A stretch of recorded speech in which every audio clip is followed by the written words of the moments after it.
బాబు జగ్జీవనరావు గారి 117వ జయంతిని నిర్వహిస్తున్న సందర్భంగా విచ్చేసినటువంటి సామాజిక ఉద్యమకారులకి నమస్కారం, జై భీమ్ తెలియజేస్తూ, జగ్జీవనరావు గారు ఆనాడు ఉప ప్రధానిగా ఉండి భారతదేశం యొక్క అభివృద్ధి కోసం తోడ్పాటు చేసినటువంటి గొప్ప మహనీయుడు. వారి హయాంలో అనేకమైనటువంటి సంస్కరణలు తీసుకురావడం జరిగింది. సామాజిక న్యాయం వైపు అడుగులు వేయటంలో జగ్జీవనరావు గారు ప్రధానమైనటువంటి పాత్ర పోషించారు. వారు ఆ దేశం మన యొక్క ఐక్యత కోసం, దేశంలో ఉన్నటువంటి ఇవాళ కార్మికులు కర్షకుల కోసం అనేకమైనటువంటి లేబర్ చట్టాలను తీసుకురావడంలో, అదేవిధంగా మహిళలకు చట్టాలను తీసుకురావడంలో వారు కీలకమైన పాత్ర పోషించారు. కాబట్టి నేటి తరానికి వారు ఎంతో ఆదర్శం.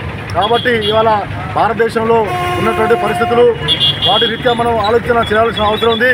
ఈ దేశంలో అనేకమైనటువంటి ప్రమాదకరమైనటువంటి పరిస్థితులు ఉన్నాయి. కాబట్టి జగ్జీవనరావు గారిని ఆదర్శంగా తీసుకొని దేశ ఐక్యతకు, దేశ సమగ్రతకు మనందరం కూడా పాటుపడాల్సినటువంటి అవసరం ఉంది. దేశంలో ఉన్నటువంటి మతతత్వ శక్తులకు వ్యతిరేకంగా, విచ్ఛిన్న శక్తులకు వ్యతిరేకంగా మనందరం నిలబడాల్సిన అవసరం ఉంది.